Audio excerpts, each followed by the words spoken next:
Hi guys, and welcome back to Chef's Choice. All the first semi-finalists have rehearsed twice now, so it's a good time to make my final predictions about who I think will qualify and who doesn't. If you want to see my opinion on the second semi-final, the automatic qualifiers and my reactions to the live shows, please subscribe to my channel and you find all my earlier reviews about the songs in general in my playlist up here. Of course, all the performances will look better during the live show with the right camera angles, but at least we can make a far more educated guess now. So let's jump right into the first semi-final.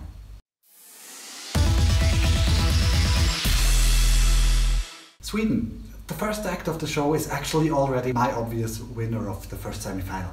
Even though I'm a little bit disappointed that they didn't change anything with the choreography in regards to Melodifestivalen, it's still one of the most spectacular performances. It works perfectly on the big stage, the LED backdrop has been updated and elevates the performance that we already knew to a new level, and it's one of the few where I'm completely certain that it will qualify. Georgia. For me, this is still one of the best ballads this year. Tamara looks stunning and has a really strong stage presence. She's got one of the strongest voices and will serve some impressive moments early in the show. I would love to see it in the final. The only thing that could be its downfall is that it doesn't really bring something new to the Eurovision stage that we haven't seen before. But I do think it's more memorable than other ballads. It's well made and the red color scheme makes it stand out in the semi-final compared to the many others that stick to a cold blue. Australia. When the song came out, I thought this was the strongest male ballad in the contest, but I'm terribly disappointed with the staging and Isaiah's presence on stage. It feels very unapproachable and cold, and while I like his styling in general, I think it doesn't match with the rest of the stage.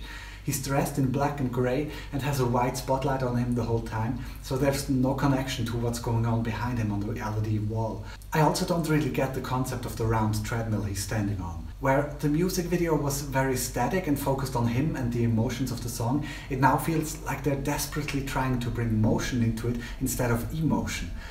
The parts where he's walking on the treadmill feel very awkward and the videos of him in the background look dead and clinical. So that's one of the biggest disappointments for me and it might not even qualify for the final. Albania. Nothing has changed for me in regards to Albania. It leaves me completely cold and I forget it immediately afterwards. Visually it looks great while it's there, but I don't have to see it twice.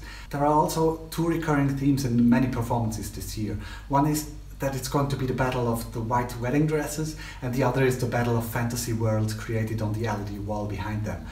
And Albania fights in both of them.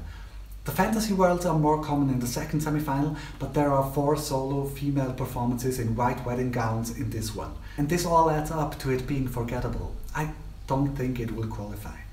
Belgium. The second white dress comes from Belgium, and while she seems to have improved a lot from the first to the second rehearsal, I'm still very disappointed.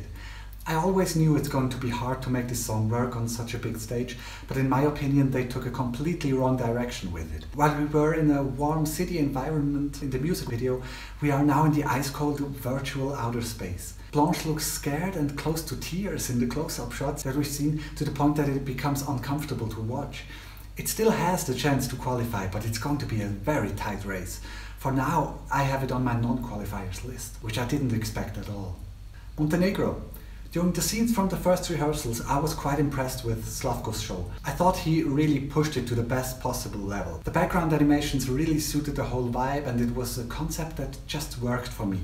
But seeing the second rehearsals, where we saw more of Slavko's performance itself, it felt like he's focused so hard on doing the right steps at the right time that it lacked the feeling of letting loose, which is what the song needs. If the party feels stiff, nobody wants to dance. If he manages to let go and just have fun, I'd be happy to see this in the final. But like Belgium, this can go either way, and for now it's a non-qualifier for me as well. Finland. There's not much to say here. It's very similar to the national final, but more polished. The surrounding stage blends well into the concept, and I'm looking forward to seeing this come to life. I've said many times that I would have loved to see her in a less funeral-ish outfit, which she's still wearing unfortunately, but other than that, it will be one of the performances that will create a really special moment on stage. That should be enough to make it to the final. Azerbaijan. To be honest, I have no idea what's going on here, but I do applaud Dihash for taking a risk and coming up with a very artsy concept. I like the idea of this closed room on the stage that creates this intimacy that suits the song really well. However, I'm not a fan of these random words on the walls that distract from what's going on. And I have no clue what the Mr. Horseman is doing on top of the ladders that actually look like the stage crew forgot to take them off stage. I'm sure there's great value in the concept, but from the point of a first-time viewer that didn't take the time to look up interviews or press conferences about the performance, it will be hard to comprehend and bring the idea across. Once the walls get pushed down and we're taken back from the off-Broadway theatre show back to the Eurovision stage, it gets more approachable. I think it will qualify because it's completely unique, but I wouldn't be too surprised if the audience feels kind of left out and doesn't know what to do with it. Portugal. What can I say about this? We've only seen Salvador's sister on stage so far, and I'm not impressed at all. And I can't even really judge it from the short snippets that we get to see from the rehearsals, because it can only work when you see it through the right camera angles, if it does work at all. Because so far I felt none of the emotions that I loved in Salvador's song so far. If you've seen my earlier videos, I always had this one very high on my list, even on first or second place. So only based on that, because there's not enough material to judge from, I think it will qualify. But that's purely out of hope and not from what I've seen from the rehearsals. Greece. I expected much more from this as well, and it's another staging that I don't really understand. They cut out some of the most terrible lyrics of the year when they published a revamped version of the song, but now it seems they brought the line "rain falls from above" back visually. It didn't make sense before, and it still doesn't now. I expected a much more colorful performance with much more dancing. Now she only has these two guys beside her in very bland outfits that don't really add much to it. Luckily though, Demi herself carries the weight of the performance enough to make it entertaining.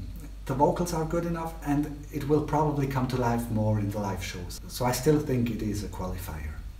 Poland. It's a shame. Kasia Mosh seems like such a likable person when she's in her natural styling backstage. But on stage she becomes this ice queen for me, or maybe a princess, because I'll be talking about the ice queen soon. I'm still missing the emotions in the performance. Again, we have a setting in a virtual cold blue outer space theme and a woman dressed in white. And it won't be the last one. So it's on her alone to push the song into the people's minds. She's not chanceless, but for me it's on the wrong side of the list. Moldova. The wedding party is back, which I was dreading. I hoped they would do a more casual styling because it was too tacky for me during the national final. But what they're doing great. It's going to be an energetic standout performance that will bring a smile to people's faces, which is enough to qualify. Iceland. If Kasia Mosh is the ice princess, then Svala is the ice queen. But I'm afraid she might lose her kingdom quickly. For me, paper should be a metaphor for something fragile and vulnerable. I think the blue color scheme fits better here, but Svala's act is far too strong and powerful for the song and makes her seem like the scissors and not the paper. The LED animations in the back are not adding any excitement as well, so I don't expect to see Svala in the final. Czech Republic. I can't really put my finger on it, but it feels like Martina Barta is doing her own little 3-minute show just for herself. The stage feels empty, the vocals are not up to par, the song doesn't make an impact, so I wouldn't be surprised if the Czech Republic end up even in the last place. Cyprus. There's a lot that can go terribly wrong with this performance, but if it works out, it might be an exciting 3 minutes. Hovig and his two dancers try several times to work with balance and tension, but Hovig so far seems quite unsteady. So there's a chance we might see him fall during the show, which I don't hope for him. If they can make everything work the way they want it to, they really bring this quite basic pop song to a much higher level that will surely deserve to qualify. Armenia. Well, Artvik doesn't have 5 dancers with her as I expected, but the 2 that she has kind of do what I had in mind. They are like these shadow figures with a lot of jerky movements. The whole performance has a nice vibe of a powerful mystical female warrior, but through the pink-purple color scheme they still managed to keep a soft side to it, which I like. It's a concept that works for me. The only thing I find distracting is that Artvik needs to hold her microphone the whole time. So while the dancers move both arms, she can only use one. So the whole symmetry is gone. I guess it should have been possible to have a headset microphone instead of the standard handheld one, but I don't know why they wouldn't choose this option. Anyway, I still think it's a memorable performance that makes it to the final. Slovenia. Omar Naber and his team pushed every button and got everything out of the staging that they could. I don't think they could do any more to enhance this cheesy ballad. Omar himself also looks much better now than in the national final, so I think there might be an unexpected chance that he qualifies. But right now I still have it on my non-qualifiers list just because it's a cheesy ballad at almost the end of the show where the audience are already thinking about who to vote for. Latvia. Personally, for me, the first half of the song should be cut completely.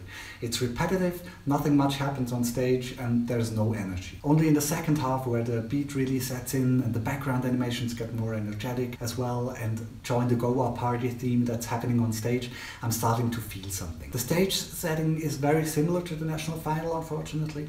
I think the plexiglass panels that look like they were finger painted by children in the kindergarten are a waste of space. I think it's just going to qualify because of its lucky spot at the very end. Otherwise, it's not good enough for me.